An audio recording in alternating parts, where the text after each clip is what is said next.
If you're someone who follows the channel, you probably already know GTA 5 is packed with stuff you don't know. Well, in today's video, I'm gonna bring you 9 more things that you probably didn't know. Actually, some of these are really sick, man. I think they're gonna blow your mind. So go ahead and smash that like button right at the start of the video. And don't forget to subscribe to show some love. You know how it is? Because if not, I'll have to send Franklin after you, and you won't like how that turns out. And dude, stick around till the end because this video is really good. So let's get into it. The first thing is this. It's a simple little curiosity, but just outside the trash bins you can see a symbol on the side. But if you look straight on, there's a Rockstar Easter egg that says RSNRTH, which stands for Rockstar North. Like, it's not going to change anything in your gameplay or your experience, just like the other curiosities I'm about to share. But if you come to the spot I'm marking on the map, you can see it.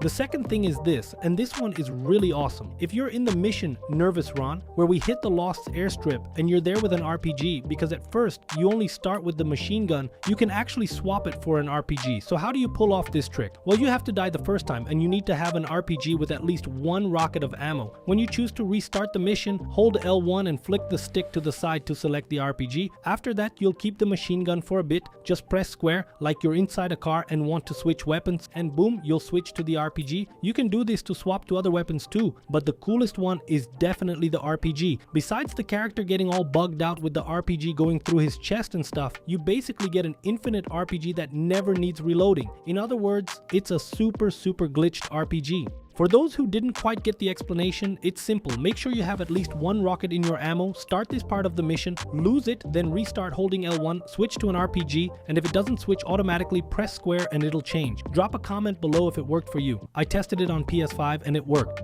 Here's another really weird thing. There's NPC respawn in the game, and that's normal. But there's this NPC, a selfless sentry out at the edge of the map that you can kill, and he respawns automatically multiple times. It's pretty strange if you stop to think about it, because you can speed up there and just keep killing a bunch, and they all die. And depending on the angle you're at, the guy falls and stacks up on top of each other instead of falling off the cliff. To do this, just look at this spot I'm at and aim at that point of interest I marked right there on the front of the map. See it? When you aim there and start shooting, you'll see them all falling or stacking up on top of each other, and then it's game over, man. Just keep blasting. And a very important detail, no cops come after you, so you can do this over and over.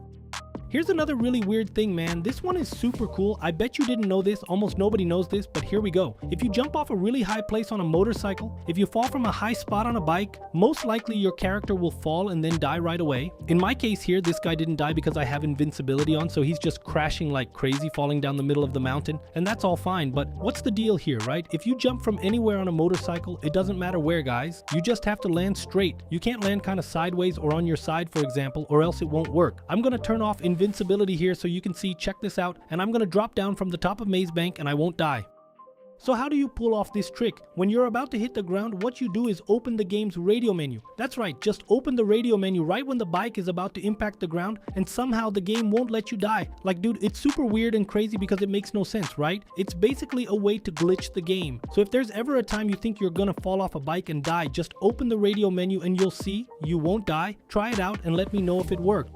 Another thing here, which is more of a small detail, it's something simple like that first one I showed you, is that the rocks in the game aren't just scenery. Usually in most games they're just background. And considering GTA 5 is a 2013 game, man, it's actually a pretty cool detail, right? Of course, it's not as interactive as Red Dead 2, but you can see that most rocks you can pick up and knock off the mountain. You can mess with your friends in GTA Online, and if you shoot the small rocks, they'll explode right in your hand. Now, maybe the best tip in this video, alright? How to get any car for free in GTA 5. To do this, you need to already have enough money to buy the vehicle. I already have a lot of cash with my character here, so I'm going to start a side mission with Cletus. There are other side missions that work, but for me, this one did the trick, and I didn't use the replay mission option. Alright, go to Cletus and start his mission. Once you start the mission, go to the in-game website and buy the vehicle you want. In this case, I'm buying the T20, which costs 2.2 million. That's after the purchase, my money went down, which is normal. Then you just kill yourself and hit the option to replay the mission. Basically, the car will show up as purchased. After that, you'll see your money go back to the amount you had before buying the vehicle. And that's it. When your money returns to the original amount you had at the start of the mission, just kill yourself again and this time choose to quit the mission.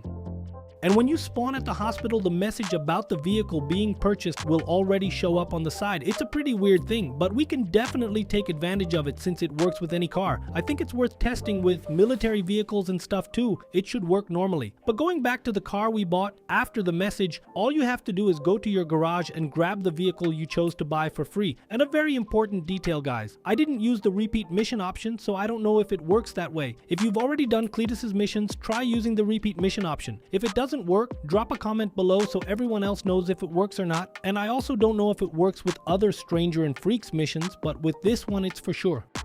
Another really cool thing is this. There's a trophy in the game that you unlock by staying at a 5-star police wanted level for about 5 minutes. I think you can do it with all 3 characters, Franklin, Trevor, and Michael, and I found a super easy trick to pull it off. The Altruist Cult Camp is a locked down spot where the cops can't get in, so you can rack up all the police attention you want and then duck inside. Once you're in there, the only thing you have to watch out for are the helicopters coming in because they drop agents down on ropes. If you take down every helicopter that shows up, you can basically stay there forever.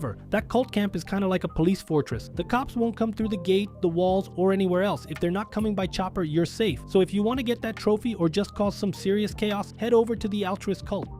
Now here's another really cool one. Tonya doesn't interact only with Franklin. If you switch to Trevor or Michael, you can interact with her by pressing the directional button. I have to ask you something. Ew, what exactly are you on, lady? I like to be on you, sugar.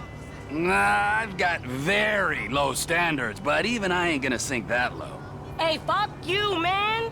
Shit. We kind of established that that ain't gonna happen. Look, I got a husband. He just needs money. No, he needs a divorce, lady. Creepy ass motherfucker. Fuck you. Disrespecting a lady like that. Shit. Come on, seriously? Hey, let me ask you a question. You get a lot of business using those lines? I do I. Ooh, alright then, I'm sure you do. What you scared of? Shit. Me? Shit, I'm scared of a whole lot of things. Hey, you take care now. Wait, I'd show you a good time. I like a big boy. And dude, I'm pretty sure most people didn't know this one, because with the other Stranger and Freaks missions, you can't just roll up with a different character and start them, or even interact, at least not that I know of. If there's any other character we can interact with like Michael and Trevor are doing here with Tonya, drop a comment below and I'll make another video about it. And last but not least, here's the deal. Everyone knows about the ghost of Jolene Cranley up here on the mountain, the Monte Gordo ghost and all that. If you come to this spot at 11 p.m, you can actually see her. What most people don't know, I already showed this in a video, but now I'm gonna show something else, is that if you're there, you'll hear some screams down below. Check this out.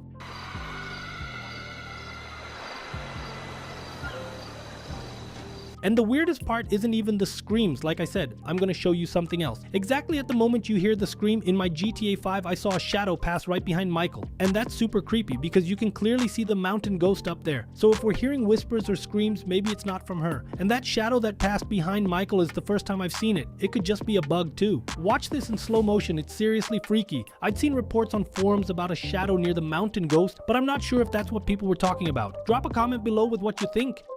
And if you like this video, don't forget to drop that like to give the channel some love and support. And by clicking right here next to the yellow arrow, you can check out the truths behind Michael and Trevor's death in GTA 5 without mods, all the consequences. Honestly, I think the worst part is Jimmy's lines, especially when he starts crying on the phone. Take a look and let me know what you think. That's it guys, see you in the next video. Big shout out to all of you, peace out.